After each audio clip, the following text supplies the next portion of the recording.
All right, hello everybody. For some reason my video is not working right now. Is that something that AV can help with? If not, it's okay.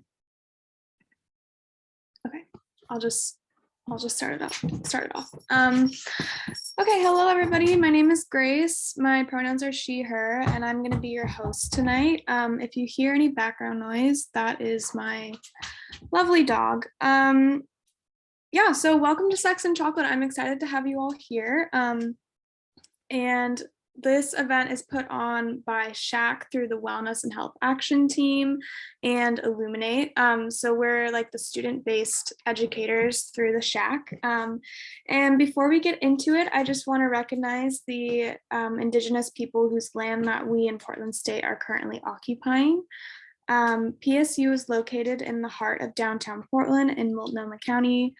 We want to honor the Indigenous people whose traditional and ancestral homelands we stand on, the Multnomah, the Calumet, Clackamas, Tumwater, Watlala bands of the Chinook, the Tualatin Kalapuya, and many other Indigenous nations of the Columbia River.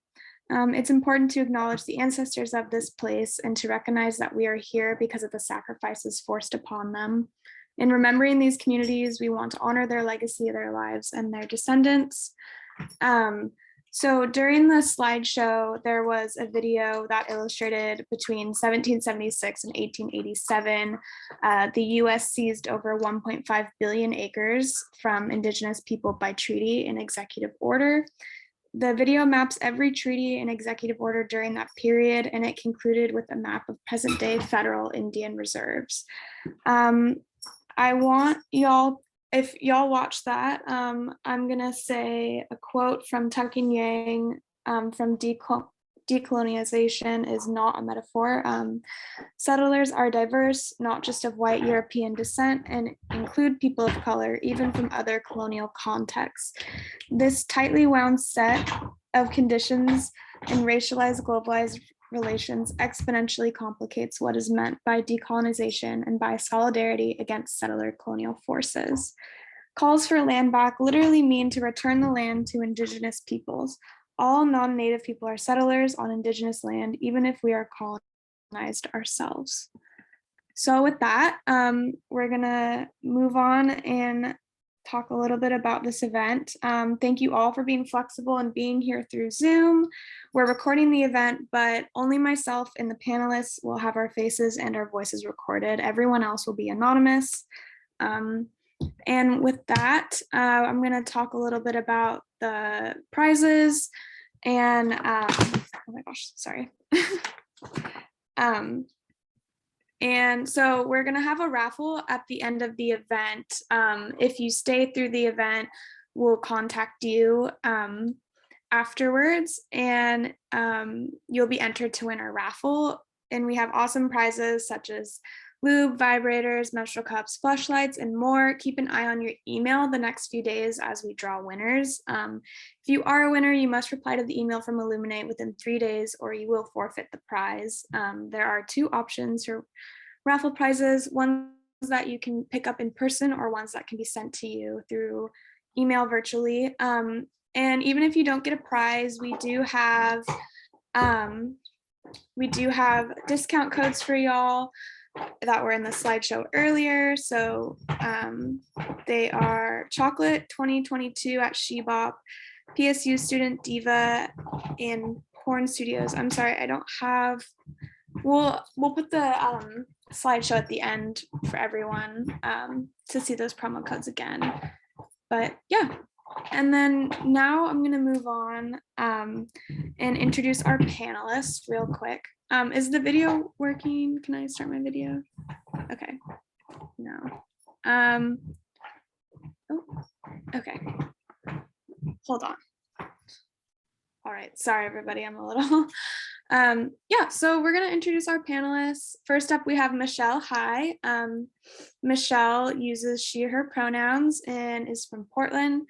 She runs the page Polyamorous While Asian and seeks to normalize non-monogamy and amplify and promote the voices of other people of color who are significantly underrepresented in non-monogamous communities. Michelle graduated from PSU. She's a PSU alum, and she got a BA in Applied Linguistics in 2016. And she works to educate from an intersectional lens, offering peer support sessions and touching on topics related to body confidence, sex positivity, and more. You can follow her on Instagram at Polyamorous While Asian and learn more about her via her website, polyamorouswhileasian.com. And yeah, welcome, Michelle. Thank you for being here. And then next we have Felicia Stavatis. Felicia uses she, her pronouns and is a lesbian who's done sex work for the past 6 years, and she works to reduce harm and stigma towards sex workers. She's been working with Stroll PDX, which is a harm reduction team of sex workers, and she's been working with them since 2019. And she hopes to provide a unique and educating perspective to the panel this year. Welcome, Felicia.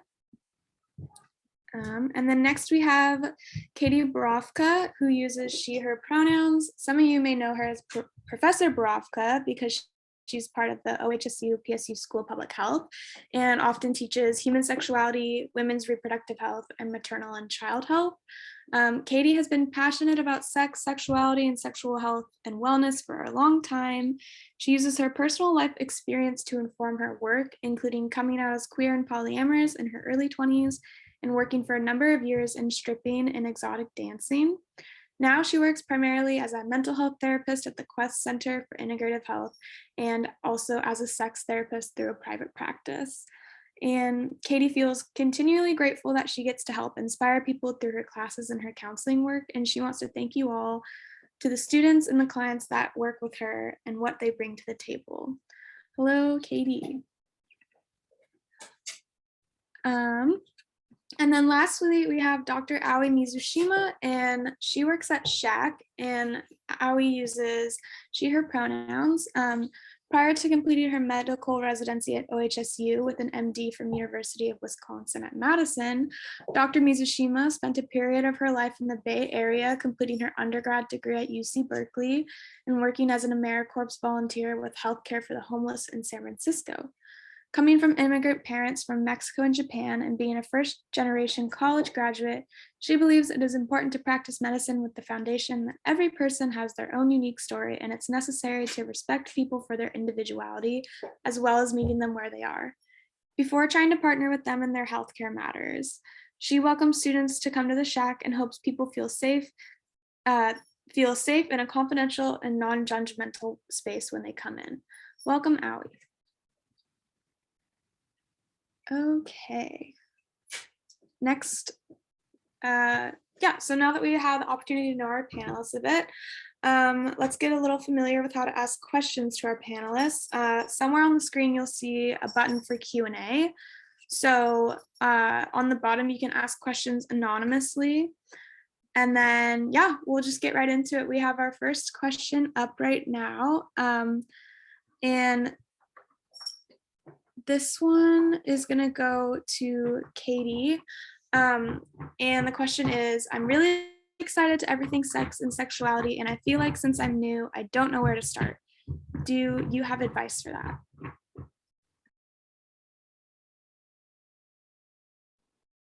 Okay, great. I'm not able to start my video for some reason, but hopefully you all can hear me.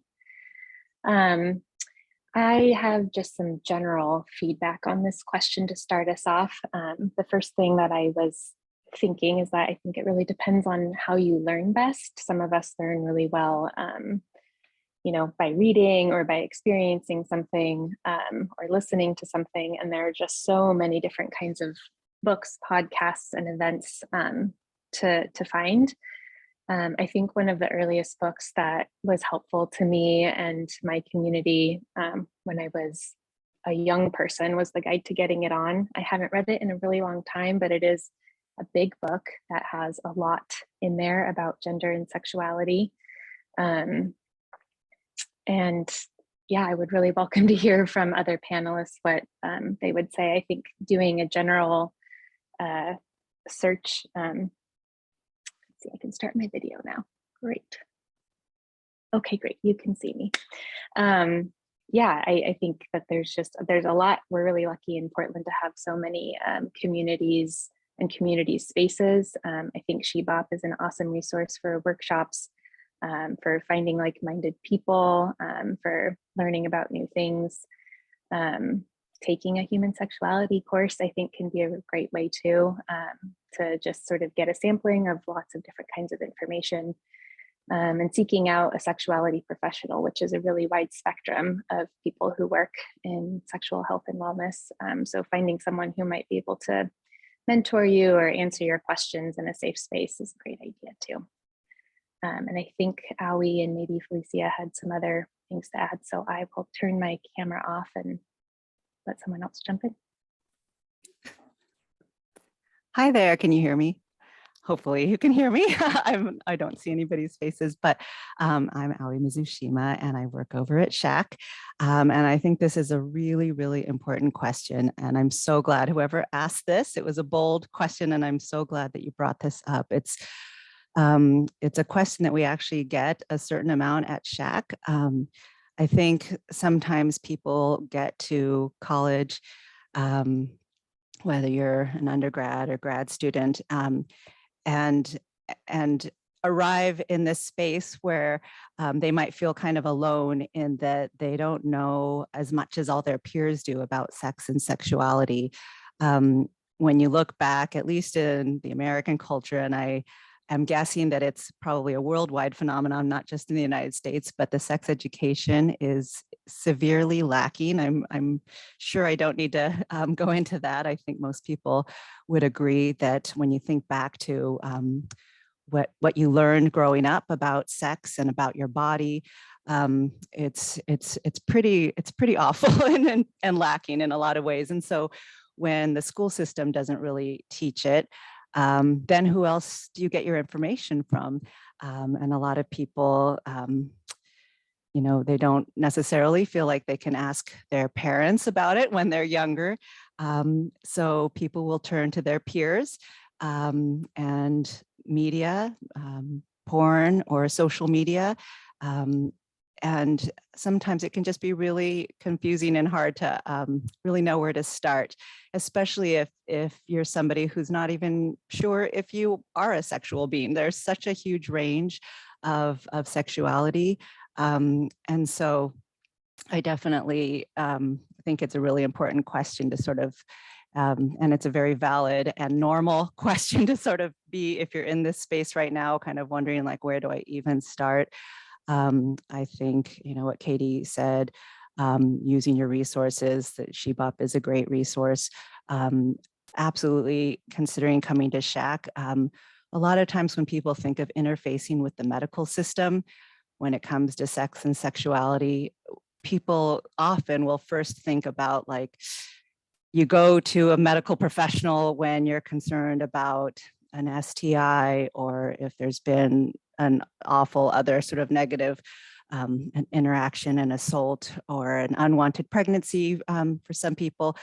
So there's a lot of kind of negative connections with interfacing with the medical world when it comes to sex and sexuality. But I feel like sex and sexuality is something that should be asked, just like we ask about nutrition and sleep and just kind of well-being. You know, sexuality is something that's a very natural process. It should be something that should be and can be enjoyed.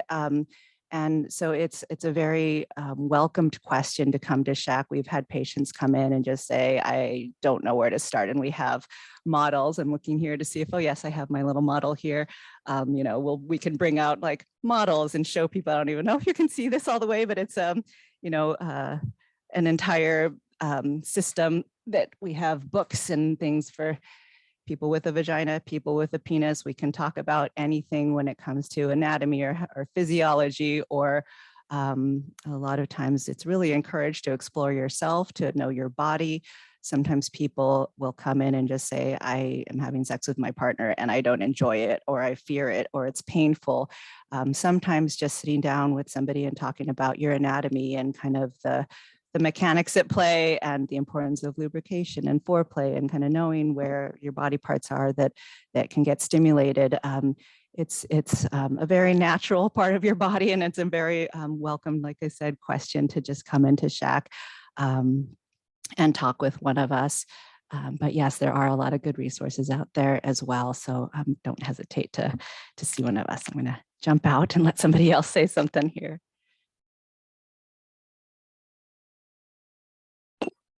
Awesome. Thank you so much, Allie. I just wanted to say that it's really important to understand that everybody starts somewhere, and that even some of the most experienced of like sexual people have awkward moments, and it's going to be awkward, and to just laugh it off and have fun with it, because like that's what sex is supposed to be. It's supposed to be enjoyable and it's supposed to be fun. And so it's important to understand that, you know, everybody's going to have those awkward moments, and it's okay to start slow. I know in Portland we have a huge kink scene, and we have a huge like sexual scene, but it is okay to like start slow and have what people call vanilla sex until you work up and feel comfortable with, you know, what you discover you like.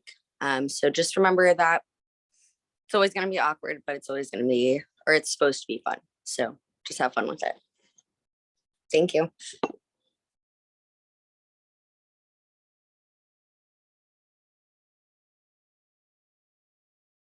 All right, we're going to move on to the next question. How do you get better at telling people that you don't want to do something? I keep saying yes to things I don't want to do, and it's costing me so much more energy. I get worried about offending or hurting people's feelings, and I'm looking for more clarity on how I can stand up for myself and my wants and my needs. So we'll start off with Michelle. Hey there. And so I think the the short answer is through practice. Like I can be like a very anxious person, and I have like struggled with this as well, and still struggle with this sometimes. But I've found that any partner worth their weight in salt will be receptive, will be a good listener, will never force you to do anything that you don't want to do. Is very good with consent. And with regard to like hurting feelings or whatnot, again, any like compatible partner like won't be offended if you don't want to partake in anything specifically. Because yeah, practicing good sex means practicing good consent, practicing good personal boundaries and respecting other people's boundaries. And yeah, with the practice aspect of it, it might sound silly, but I think you can like practice on your own too, just like even writing it out or like practicing in the mirror or something like that. It might feel a bit silly, but it really can help, like, in the moment, kind of like bringing that topic up. Also, practicing with partners, even like before like sex starts to happen, having the conversation of like, hey, like, can we talk about, like if I start to feel uncomfortable with something, like for me, sometimes I can find it hard to be verbal in times when I'm more anxious. And so like, hey, can we come up with like cues or maybe like a safe word or something? Like safe word doesn't have to necessarily just be like for kink. Something that I can use to indicate to you that I might not be like 100% comfortable with this thing. And so there are a lot of different ways to go about it. And yeah, through practice, through like finding good partners, you'll get there. You'll definitely get there. It might not be like 100% perfect, but you'll definitely get there.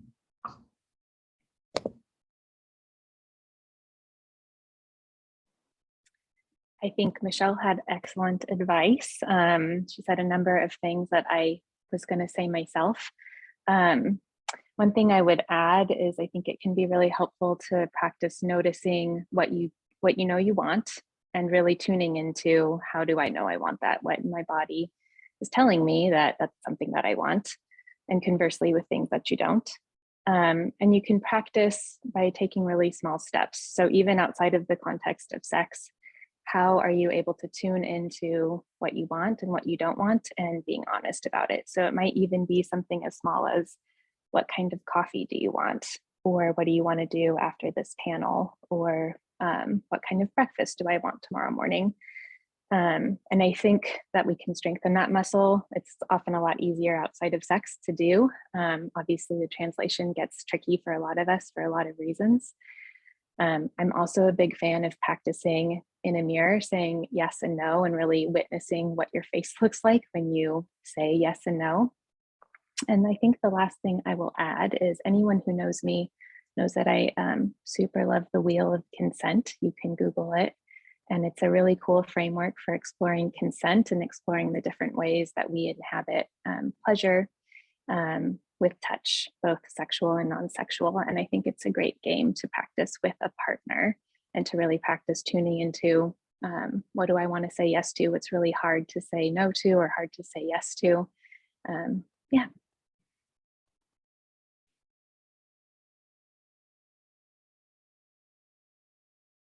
All right, thank you so much, Katie and Michelle. We're gonna move on to the next question.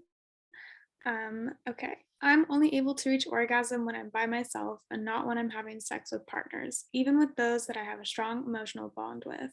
I get nervous, impatient, and feel guilty and awkward, taking up so much time. Any tips on how I can communicate this with my partners? So we're gonna hear from Felicia first. Awesome. Thank you. Excuse me. So this is something that I actually struggled with a lot too, mostly when I came out, because I did have a lot of trauma from a lot of my cis hetero male partners telling me that I was taking too long, and they didn't necessarily like want to go down on me for that long. And that was really frustrating and made me feel guilty. And I think the first thing that kind of helped me was having a conversation with my partner and letting them know that I do have that trauma, and that I'm sorry if I get weird, or I'm sorry if I like pull away and say, no, it's fine. And also having a conversation with them about reassurance, that maybe, talk about some sort of reassurance, like during the act, whether it be like touching you in a certain way, holding your hand, or just verbal, like something that can let them know that, or let you know that they still want to be doing this. And it's pretty much like Katie kind of said, that anybody who's not willing to take that time and to respect that you do have kind of that guilt, and that like unreasonable guilt is what it is. because anybody who's not willing to go down on you for that long or like do that act for that long is not that partner for you. You know, you deserve somebody who wants to please you in the ways that you want to be pleasured. So having that conversation, but then also like when you are like, you know, masturbating by yourself, figure out what feels good for you and communicate that to your partner. Have them try and recreate that. That way, you know, you have that repetition and that's what your body kind of responds to. And that might help you guys have that connection too, outside of just the emotional. It'll help you have that physical connection as well. And also remember that, you know, sex doesn't always have to lead to orgasm. That, yes, it is fun. Sorry. But sometimes just playing around and figuring out what feels good and what doesn't can also help you reach that. So yeah, that's all I gotta say. Thank you. I'm not sure who was next. I was going to say some things. Again, Felicia, I think you said a lot of what I was thinking myself. The first thing I'll just reiterate, asking your partner for reassurance and being honest about your experience, I think can go a really long way. And releasing yourself as much as possible from the expectations or goal around orgasm. Our brains have this really awesome way of setting us up to not have the things we want. It just puts too much pressure. It's like a finger trap toy. The more you think I need to have an orgasm, the less likely it's going to happen. And so the more that you can sort of come back into your body and drop down out of your head, the more likely you're going to have a fun time and maybe have an orgasm. And it's also okay if it doesn't happen. So yeah, communication and trying to drop back in and pay attention to how your body's actually feeling would be my advice. Thanks so much, Felicia and Katie. Do Michelle or Allie have anything to add? If not, we can move on to the next question. All right. Okay, so our next question is, what are ways to start getting into the local kink scene, and what other ways to start involving kink in solo play?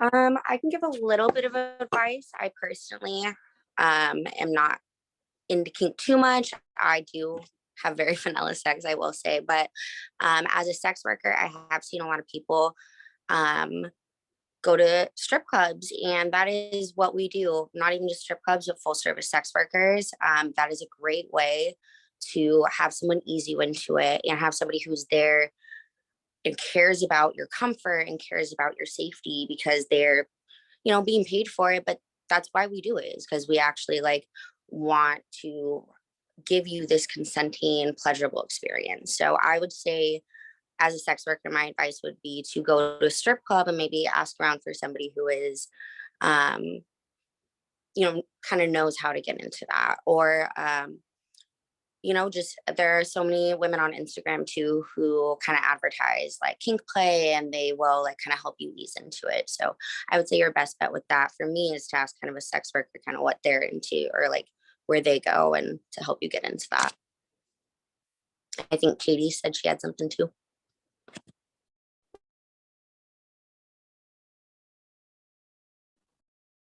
I don't have a lot to add. I was thinking of FetLife. If you haven't checked out FetLife before, that could be a helpful online resource to meet people, see what kinds of events are happening, see what kinds of things are happening locally. And in terms of involving kink in solo play, I think that kink is such a broad range of activities. And I think that there's lots that you can play around with on your own in terms of sensation play, or using different kinds of toys with yourself, watching porn of different kinds of kinky things that interest you. those would be some of my initial suggestions.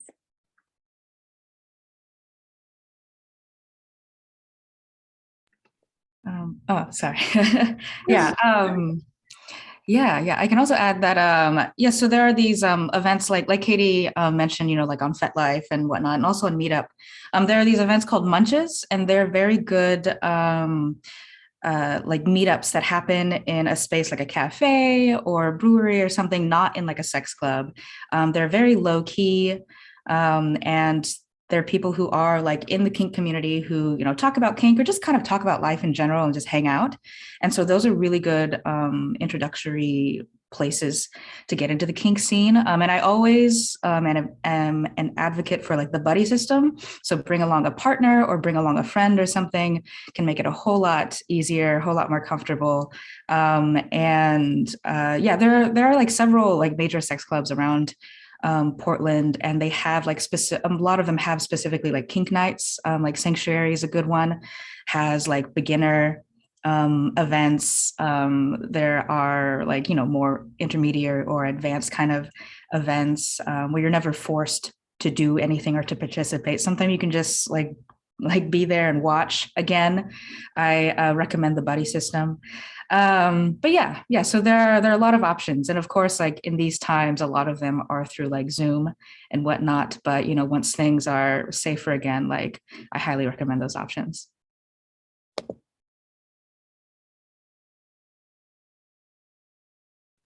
Okay, thanks, y'all. Oh, Felicia, you can go ahead.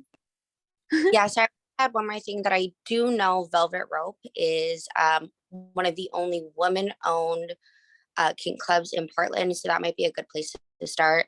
They also are, I know of them as a safe place for sex workers. So Velvet Rope is, if you're looking to start in the clubs, definitely the buddy system, like she said. But yeah, that'd probably be my best bet for the first one.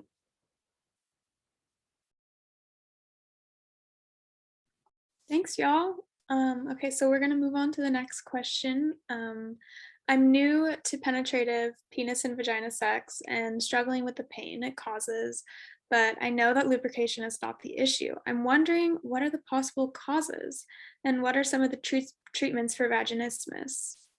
And then we're gonna have Katie answer this, and then we're gonna hear from Aoi as well. So pain with penetration can be related to a number of things. My first thought is to make sure that you're warming up enough, that you're sufficiently aroused. Lubrication is just one indication of arousal. So I'd be curious to know more about some of the things that really get you turned on and excited and ready to have penetrative sex. And pelvic floor physical therapy can also be a helpful treatment. And another would be basically mindfulness approaches to touch and making sure that it's similar to something I alluded to earlier, strategies for dropping out of your head and into your body. Sometimes with pain, what can happen is we set ourselves up for this really crappy negative feedback loop where we expect pain and we sort of tense our muscles and then we cause more pain. And so finding techniques for slowing things down and relaxing is really important and helpful. Sometimes working with a sex therapist or a somatic sex educator can be helpful. If there's any kind of scar tissue related to past trauma, sometimes working with a somatic sex educator or a pelvic floor physical therapist can be helpful to sort of release some of that scar tissue too. And I will let Aoi add some more. Great. That was a great answer. Thank you, Katie. And I completely agree that that yes, there is a lot more, and just like the person who asked this question, there's a lot more than lubrication alone. And so, yeah, and vaginismus is a condition that when you think about just the whole pelvic floor and everything that's involved there, and specifically the entrance to the vagina, and whenever somebody comes to us or to me with vaginismus, it's kind of just like walking through the steps of where the person is experiencing the pain. Sometimes it's right at insertion. Sometimes it's more with thrusting or deeper penetration. And it just kind of makes me sort of think with the person, like, is it related to muscles or nerves, or like Katie was talking about, like past trauma? There could be scar tissue. There's different skin conditions that that can be involved. And there's also sometimes infection is one of the first things that we'll also check for. And it's not just in the realm of STIs that can make the tissue down there just sort of extra just kind of sensitive and reactionary to just kind of that touch, but because the vaginismus is kind of like spasms that are happening and tightening, that sort of feels, you know, in the moment that it's hard to control. It's not as straightforward as just like, oh, I just have to relax more. It's something that sort of is going on its own, and it can be very, very painful, and it can very much be a quality of life issue, because then that person has a connection with pain every time they're having penetrative sex. And so we do usually do a full check for not only STIs, but also checking for yeast or BV, because that can also kind of mess with the integrity of the tissue down there. And then, just like Katie was saying, there are physical therapists and there are specialists that gynecologists who work specifically with patients with vaginismus, and they'll do a whole panel of kind of exercises and tests to sort of see where the tissue is tensing up. So definitely don't hesitate to talk to your provider or come to SHAC. And that's kind of my 2 cents in there.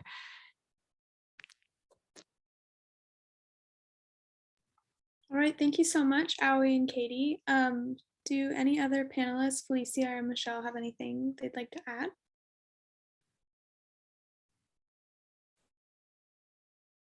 Okay, we can move on.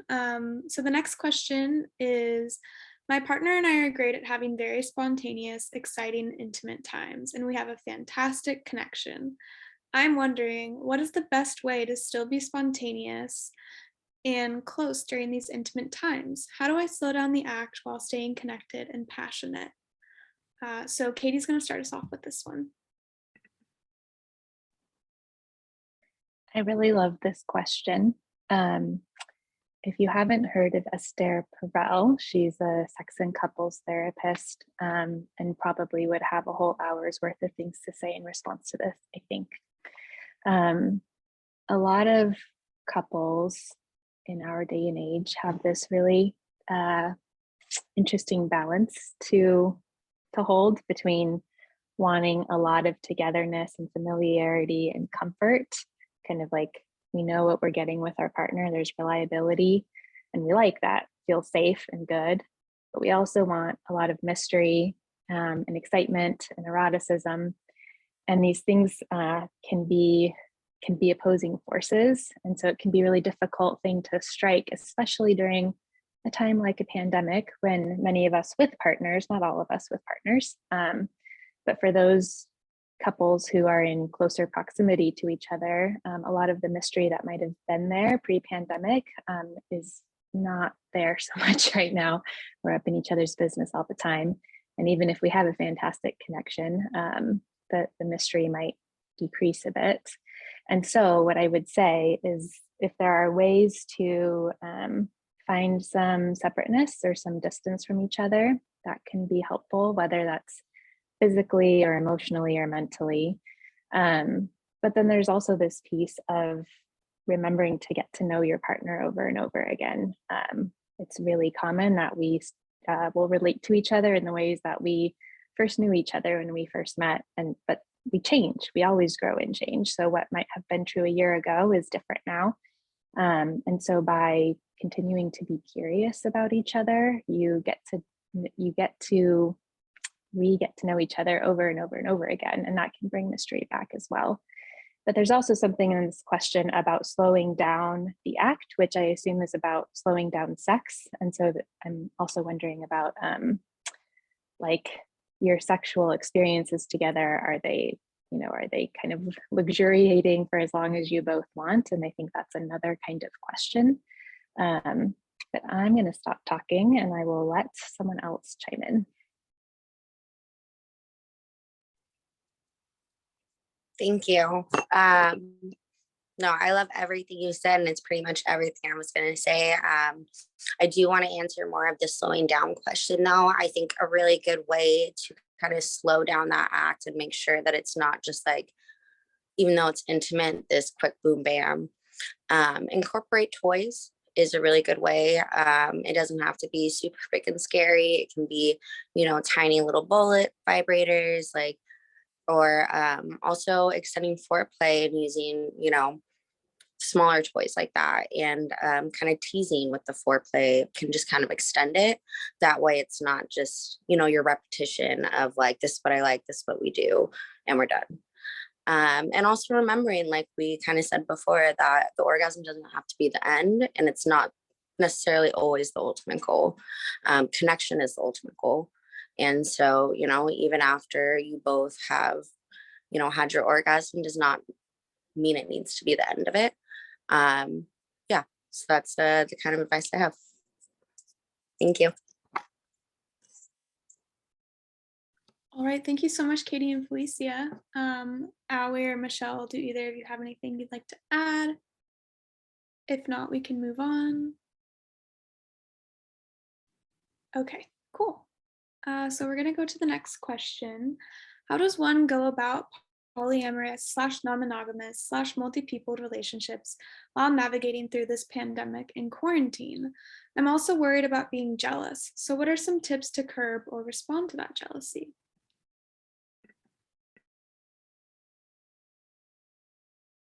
I can start off with this question. So yeah, I mean, being non-monogamous in a quarantine on top of everything else has sucked. It's not fun. It's definitely even trickier than usual, that's for sure. Like for example, there are about three-ish, I have about three-ish like long-term partners, and I see each of them about once or twice a month total. And so a lot of this, I think a lot of parallels have been drawn between like, like COVID safety and COVID testing with like STI testing and STI safety. It's definitely good to practice, like asking people like, oh, like what are your, for lack of a better term, like risk factors or whatever, like how often do you go out, or how many people do you live with? How many people do you regularly meet up with? How regularly do you get tested? And then just like with that, just kind of determining, what kind of risk factors you're willing to take on. But it's possible. It's still possible to meet up with people, or to maybe have like an extended talking stage, which I know is everyone's favorite, to kind of get creative with outdoor dates, with video dates and stuff like that. Snail mail. I mean, definitely having to get creative during these times. And with regard to jealousy, so jealousy is probably one of the most common questions, people have about non-monogamy. It's like, oh, I'm jealous, so like, am I even cut out for the polyamory thing? I've been doing the non-monogamy thing for about 10 years, and I still get jealous and have insecurities, but they don't feel like the end of the world anymore, because I've realized that it's very natural to feel insecurities and whatnot. It's really, it's like the body telling you that there is like an unmet need, and it doesn't necessarily have to be, anyone's fault or anything like that. It doesn't mean that you're a bad person for feeling insecure or jealous. It really helps to have really good receptive partners. It really helps to be able to like approach them and be like, hey, like I've just been, having these thoughts, and like I've been getting like really anxious and jealous. Do you have like time to talk? And so there are times when, when I've needed to talk through my insecurities with a partner, I'll be like, hey, can we like sit on the couch and I like rest my head on your lap and you can like stroke my hair and we can talk through this. And there's no shame in that, there's no shame in expressing jealousy and working through jealousy. And so the best thing to do is to listen to what the jealousy might be saying, to try to address it, either alone or with a partner or someone you trust. And and listen to your gut.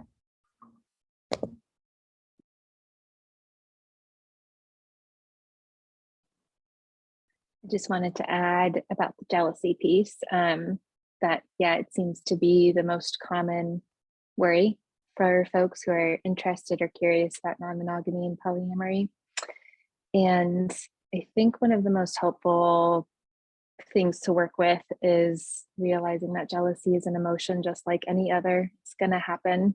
You can't sort of boundary off all of the possibilities that might make you feel jealous. It's more about accepting that you are going to feel jealous and making some plans for yourself around how you're going to manage it. And I think everything that Michelle said was really beautifully put. Finding your self-soothing strategies, figuring out how to talk to your partners and ask for reassurance is all really helpful and necessary.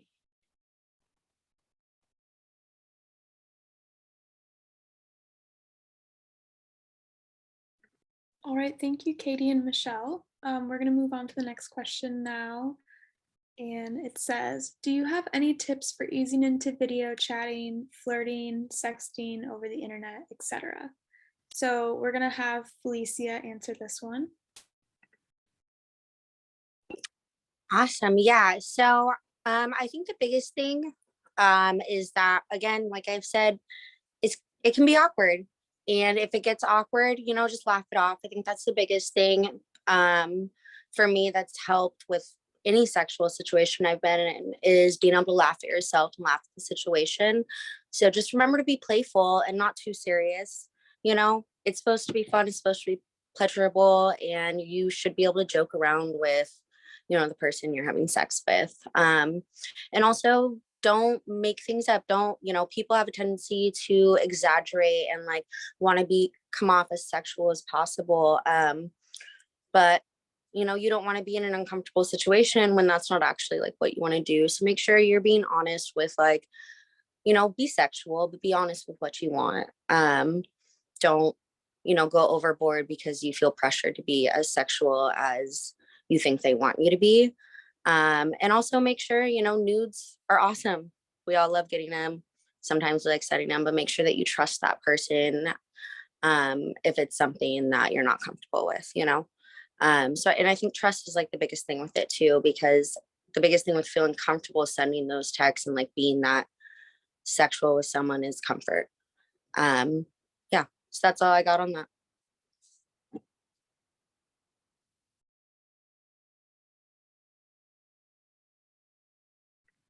All right, thank you so much, Felicia. So I just wanted to remind you all that we also do have the Q&A, and if you have questions, put them into the Q&A spot. We'll try our best to get to them and answer them for y'all. But yeah, just a little reminder, as we're going along, if you have a question, make sure to put it in the Q&A. And then now we're going to move on to the next question. How can I enforce consent more in my relationship, including respecting my boundaries? At what point is a person able to be responsible for their own consent? So we're going to have Katie start us off with this one.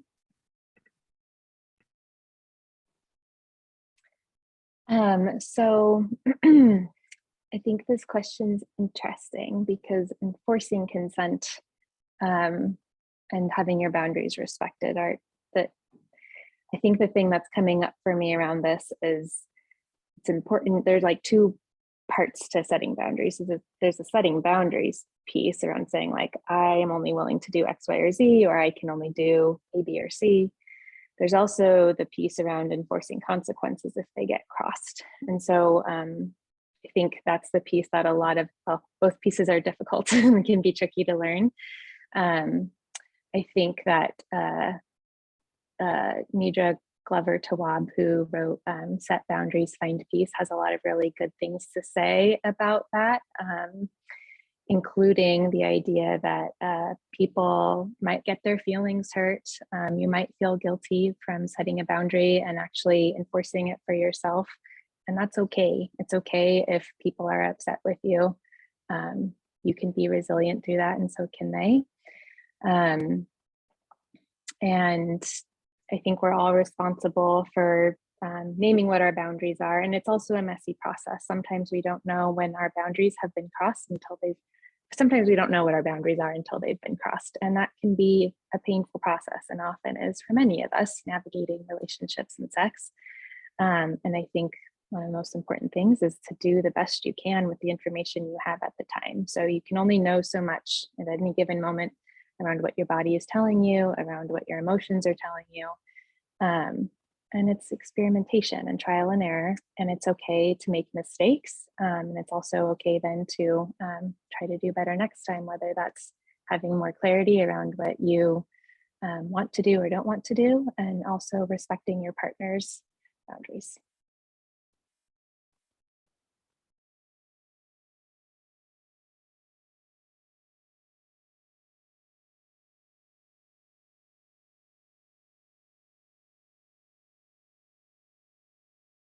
All right, okay.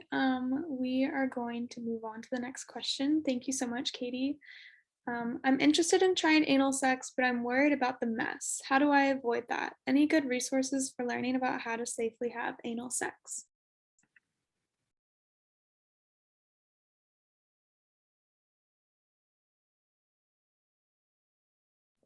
So to start off with anal sex, I it's probably going to be a little messy, at least a little bit messy. And I think that's just part of the game.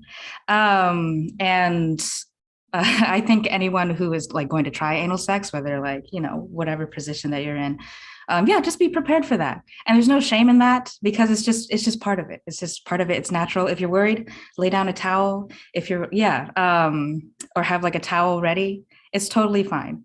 You know, you can like, you and your partner can like laugh about it too. Like it's just part of like natural bodily processes and whatnot. And it doesn't have to like automatically, you know, get you out of the mood. Yeah. So that's my 2 cents on that.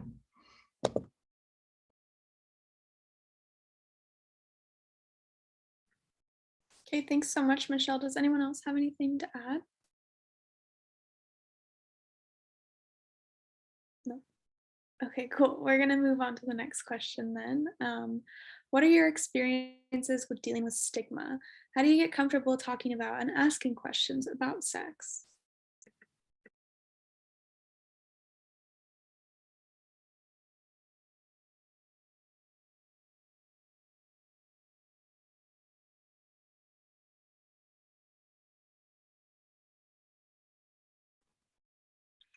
I would say practicing with safe people is a really helpful start. I have a number of clients I work with who don't have any other good places to talk about sex, and we start slow. We talk about, you know, what was sex education like for you as a young person? What were gender roles like in your family? When did you first start masturbating? What was that like? So finding somebody, a trusted friend or a partner, or seeking out more anonymous forms of community online, finding somewhere where you feel like, and I can just ask my first question, or listen to other people talk, is a really great way to start kind of grooving in that it, you know, I can find some comfort in talking about these things. And I'm just rereading the question. Yeah, I just think it's practice in terms of talking about and asking questions about sex. I'm a big fan of kind of writing out all of the words you can think about related to sex and sexuality. What are all of the words to describe sex? There are so many different kinds of words and phrases. What are all of the different words and phrases to describe genitals? What are all of the different like concepts that you've heard of? And kind of try to, you know, practice saying those out loud to yourself. Like look for resources based on things that you don't know what they are. Yeah, I think that's just answering the second part of that. So if anyone has anything to say about the first part related to stigma, I will turn off my camera. Awesome, thank you. Yeah, so related to stigma, I think a big part of dealing with that is remembering that, you know, people who judge you for wanting to learn or being a sexual person or like wanting to explore being a sexual person also have their own trauma and blockages. that don't allow them to understand why you want to do that. But I also think a great way to learn about different aspects of sexuality and just sex in general is to go pay a sex worker, a stripper, or like a full service sex worker, or a lingerie model, and ask them questions, because we are always willing to answer.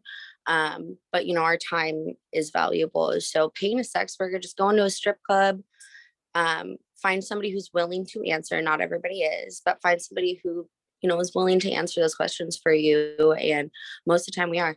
So, paying someone to answer them is also a really great way. But again, everybody's experience is different. So, their answers might not align with like what you're looking for. But, we tend to be really good with just answering questions about sexuality as well.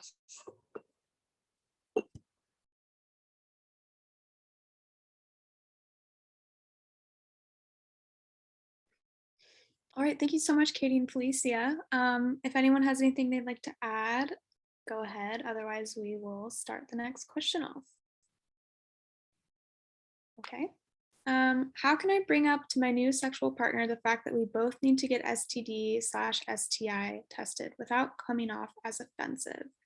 So Michelle's gonna start us off with this one, and then Allie will follow up. So yeah, the STI testing talk can feel awkward because it's not normalized enough, and it should totally be normalized, because like it doesn't have to be offensive. We're often told that like, yeah, if you have an STI, you're like dirty, or there's like a lot of moralizing around it. But like people have sex. Sometimes you get sick while having sex. That like it happens. And so one technique that I found that can make it slightly less awkward and make it slightly like less offensive sounding is to kind of start with like yourself first. I can be like, hey, since we're like getting into like sexy talk and whatever, I was just wondering when you were last tested. Like I was last tested, like a month ago, and since then I've had like 2 partners, and we've used condoms each time. So when was the last time you were tested? And so yeah, that can often be a good way to introduce the conversation, is to just like talk about your testing status first, and then invite them to talk about theirs.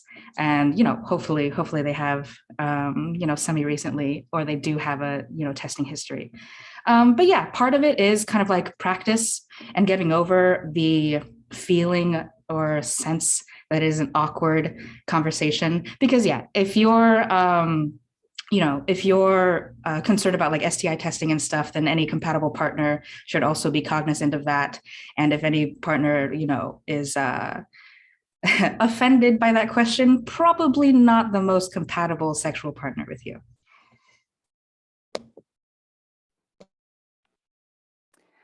Yeah, I totally agree with what Michelle just said. And I would just add, I'm sort of sensing sort of a theme with some of these questions that just feel really extra amplified in the face of this pandemic. I feel like I'm seeing questions that sort of have this theme of sort of how to approach or how to have these difficult conversations and how to take away stigma. And it's just, during this pandemic, everybody has been so isolated, and we're seeing a lot of students at SHAC who are struggling coming back out into the world and just having just plain conversations, let alone these like really challenging conversations with their peers or partners.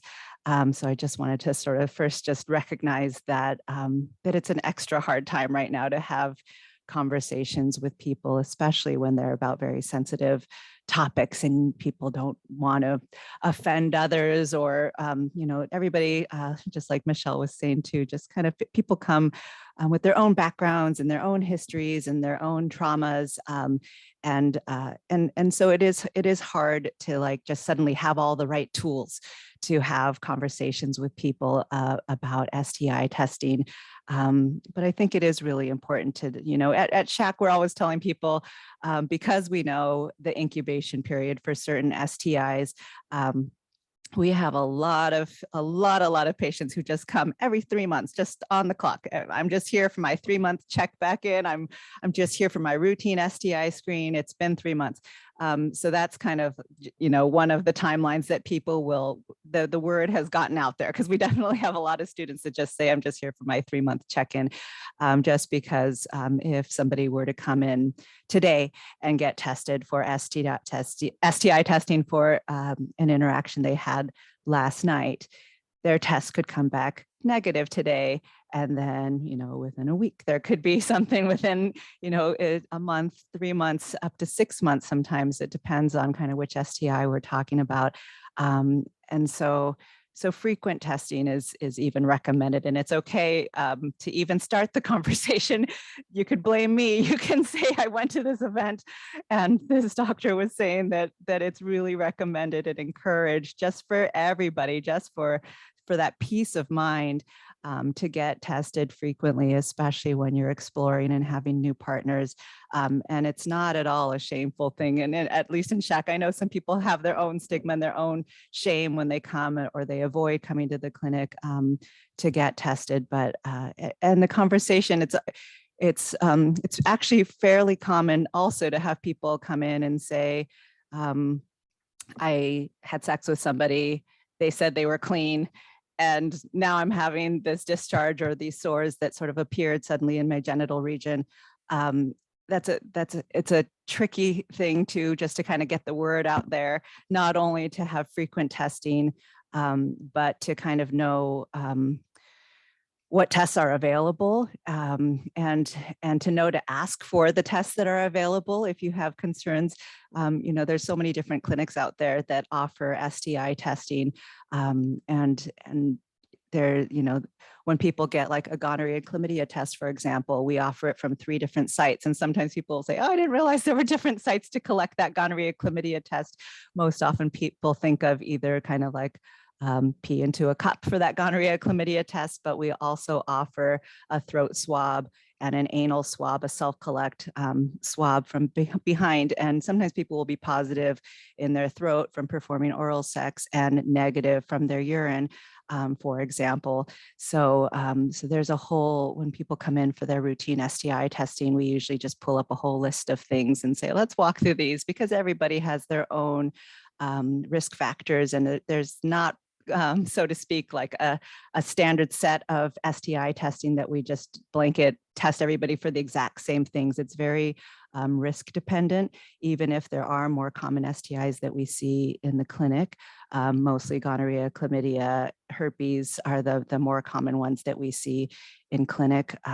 But there's definitely, in Multnomah County, there's been a comeback of, syphilis, definitely, and HIV. We have a lot of students who come in to get started on PrEP for HIV. I'm so going off on a tangent. I'm realizing, wait a minute, I better reel myself back in. This was more a question about how to have that conversation. But yeah, just trying, I know it's hard to take that first step to sort of normalize, like, this is just what I do. It's just, I get tested every 3 months just for my own peace of mind.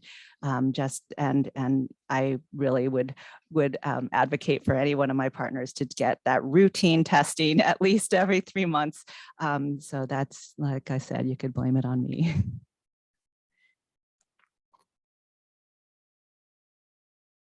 Okay, and then Aoi, would you mind answering what are all the different sexual testing services that SHAC offers?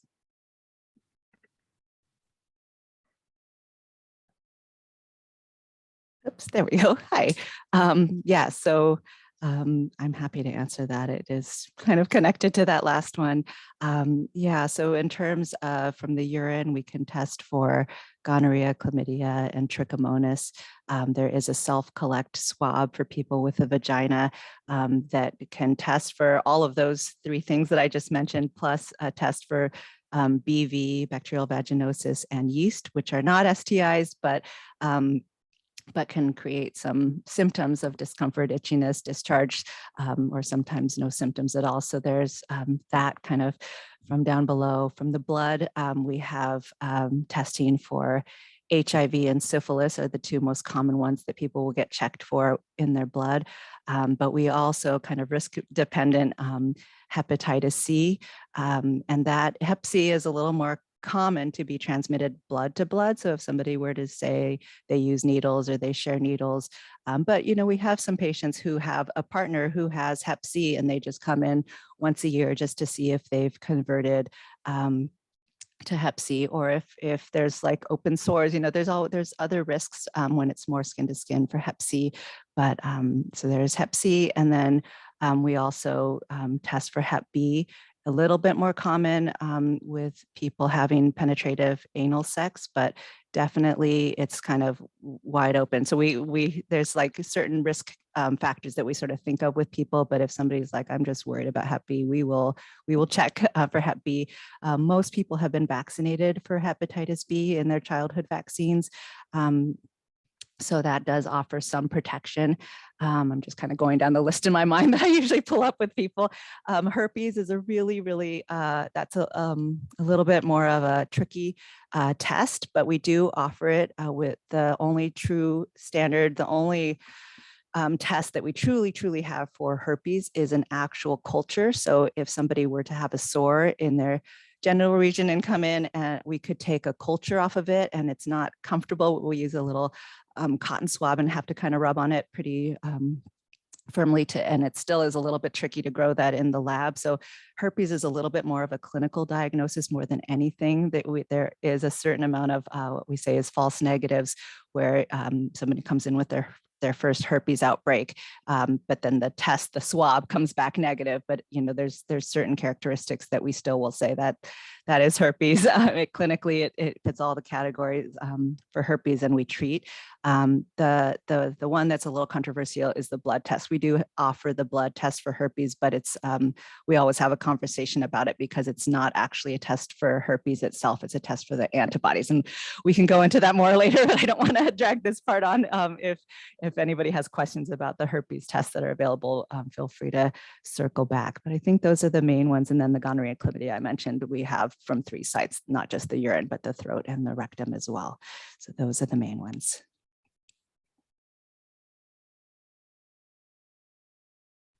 Great, thank you so much, Aoi. Okay, so we're gonna go on to the next question. I have a lot of insecurities with my partner's experience with sex versus my own. I always doubt myself and think that I'm not as good as her previous partner, and it creates a lot of shame for me.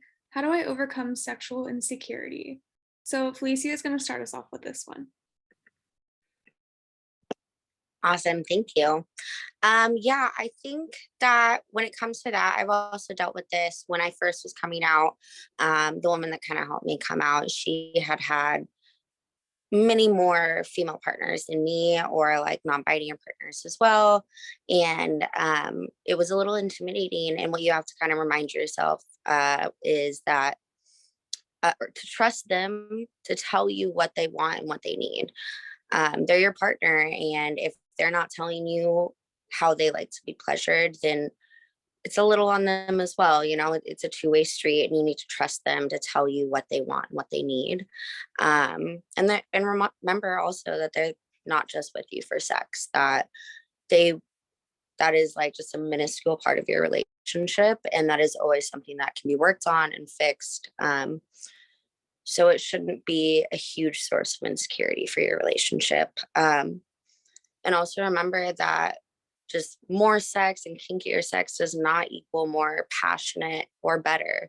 Just because they've had more partners or more experience in the kink community does not necessarily mean that they have had more passionate relationship than you.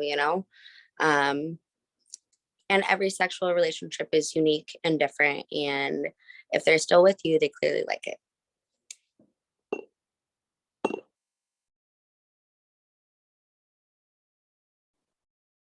I think everything that Felicia just shared is awesome.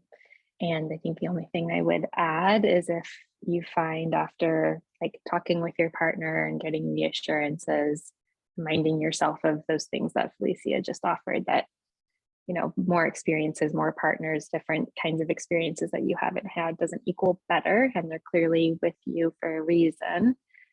Therapy is always a great option. working with shame is often really hard. And while I think it's really important for intimacy and connection, to be vulnerable with our partners when we're feeling shame, they also can't hold all of that for us all of the time. And it can be helpful to access other supports for working through some of those feelings. Sometimes those are coming from other places previous to our relationship that can be helpful to work through too.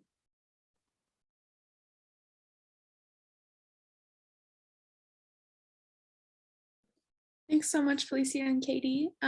If Howie or Michelle have anything to say, speak up and then we can hear from you. Otherwise, we'll move on to the next question. All right. Okay. What advice do you have for hooking up with somebody you don't really know, like a first Tinder date or something? What are some ways to determine whether the people you meet in real life are safe to date in real life? Or, okay, wait, no. What are some ways to determine whether the people I meet online are safe to date in real life?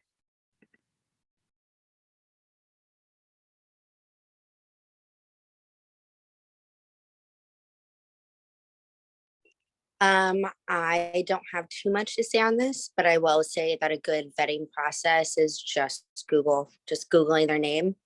A lot of people use fake names on Tinder, and just as a sex worker, we do a lot of vetting.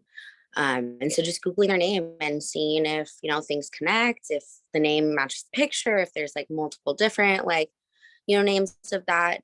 I just think Google is going to be like probably the biggest asset. And then also Instagram, seeing if they're friends with your friends, just kind of that connection of like, are they a real person? Are they telling me that are they who they're telling me they are? So I think social media and Google are probably going to be your biggest assets in that.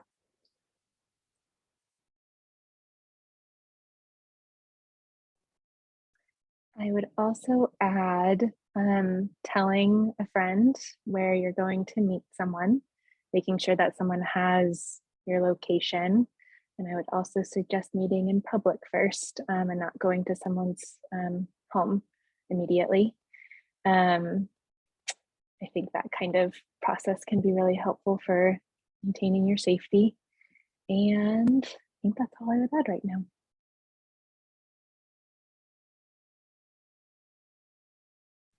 Awesome. Thank you so much, Felicia and Katie. One more reminder, you can send in questions to the Q&A box. We're still taking questions. We have about 10 more minutes. So get all those last minute questions in if you'd like to get them answered. And then we're going to move on. Can you offer advice/opinions on how polyamory can be navigated in a healthy way while there are children in the household? I worry that it would be too confusing to introduce multiple partners to children in an open context.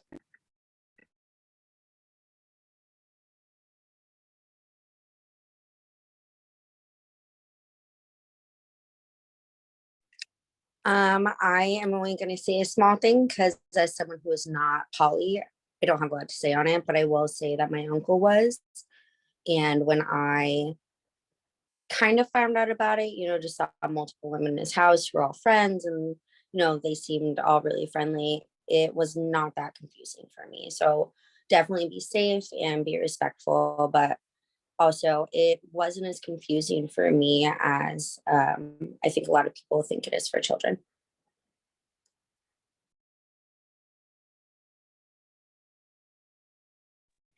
Yeah, to add on to that, like I don't have children myself, and I don't plan on having children, but I have and have had partners who are parents, and I know people who are like polyamorous parents.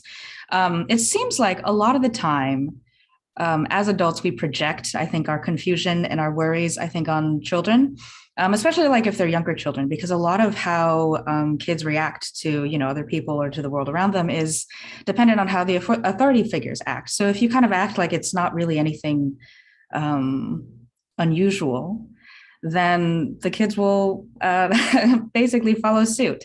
Like there's a friend I have who has very young children and has had partners and metamors over, and the children all just kind of see them as like the parents' family friends or like aunts and uncles.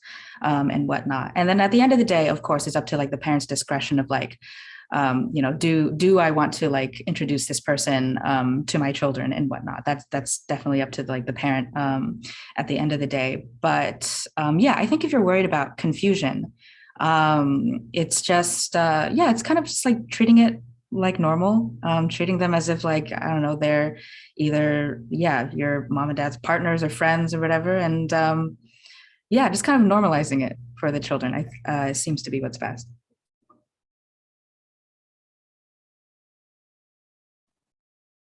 I'll add one more thing. Elizabeth Sheff is a researcher who's done a lot of looking into how poly families make it work, especially with kids. And she's got a lot of great things to offer around that. And I'd recommend Googling her name and reading any of her books or articles on the subject. I think that there are lots of poly and families who figure out and how to navigate those dynamics. And like what Michelle said, normalizing the relationships, having more support for kids is often a helpful thing. And I think that's what a lot of polyamorous families find.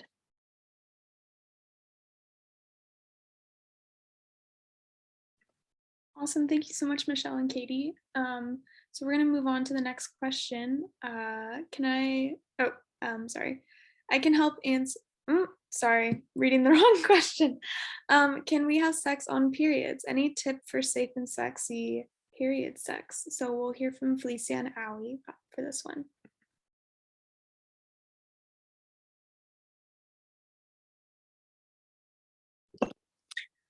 Yeah. So having sex on your period is completely safe. I believe, I'm not a doctor though, but I've never had any issue. And from everything that I've learned, I believe that it's completely safe, but it is actually like completely up to your comfort. I personally don't like it because I'm not a blood person, but as long as you're comfortable with it, some tips that I have are, put a sheet down if you don't want to get your bed dirty because it can be a little messy. So make sure that you have a towel down or something that you can quickly like pull off and wash. Showering afterwards, maybe together to kind of help that connection and help you kind of feel a little bit more comfortable with it, can also help a lot. And also orgasms are very good to help cramps. It helps kind of relax you. And so yeah, period sex can be really great for the pain.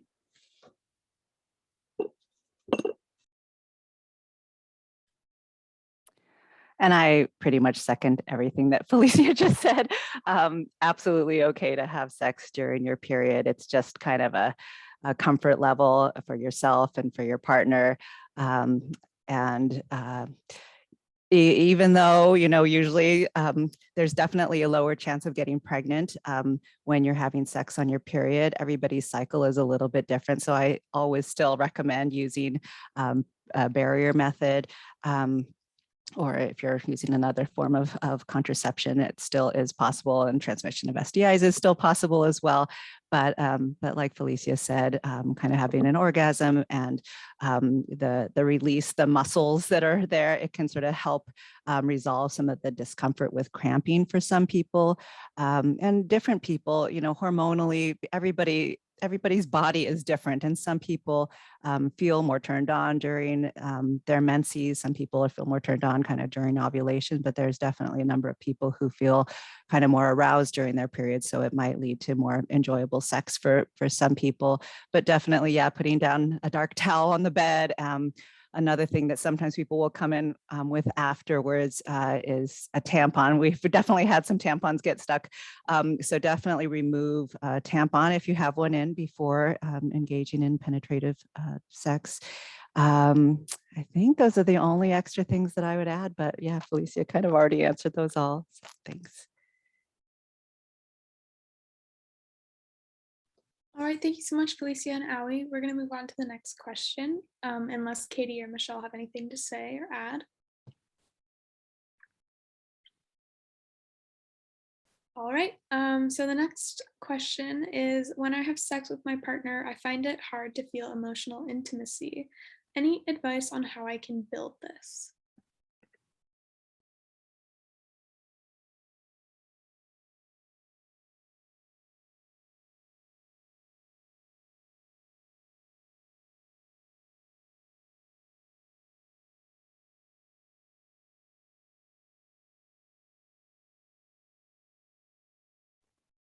I can start us off on this one, unless Felicia, you want to? Nope. Okay. You can come in after me then. So I have a lot of questions in response to this question. So I don't know how much answer I have, but I'm curious how emotional intimacy is feeling outside of sex with your partner. I'm curious what you notice happening for you when sex starts to happen, when sexy stuff starts to happen.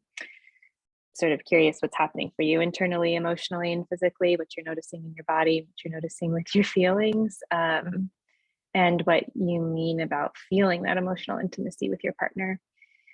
I think that for a lot of people, eye contact can feel really vulnerable and sometimes scary, maybe sometimes even awkward or cheesy, but I think it is one of those pretty direct pathways to feeling connected to another human. And there are a lot of really great exercises around maintaining eye contact with your partner during sex, outside of sex, and there's a lot of research to support eye contact and eye gazing as a way to deepen trust and deepen intimacy, and that would be one place I think you could start outside of all of my curious questions.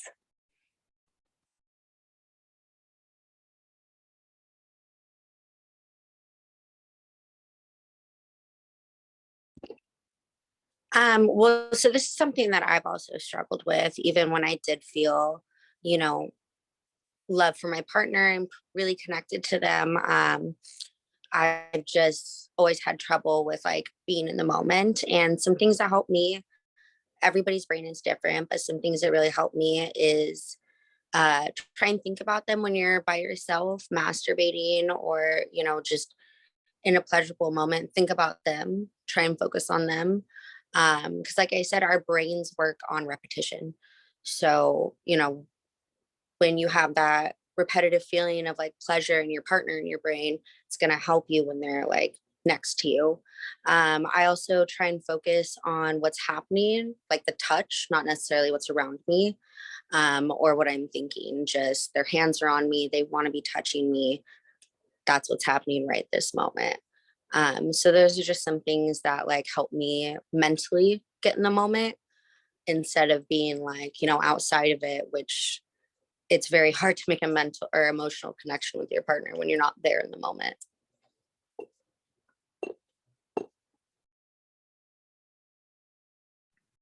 All right, thank you so much, everybody. It's just now 7 o'clock, so we're gonna wrap it up. But I want to thank all of our lovely panelists, Michelle, Aoi, Katie, and Felicia. You all did amazing, and we're so glad that you could be here with us. And special thanks to Gita Sterling and Eli Hess for creating such beautiful art, this beautiful background. And I just want to reiterate that if you win anything from the raffle, you'll be contacted with the next steps. And you need to reply to illuminate at pbx.edu in order to claim your prize within 3 days.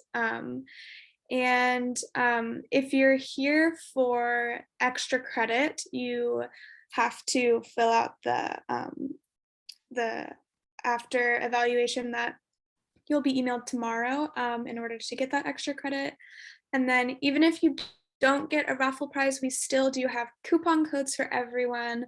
So if you use the code chocolate 2022 at Shebop, you will get 20% off your purchase, or some percentage off of your purchase. And then if you use PSU Student Diva at Diva Cup, you'll also get some percentage off of your purchase. And then if you use the code Porn Studies at Crash Pad Series, you'll also get a little discount.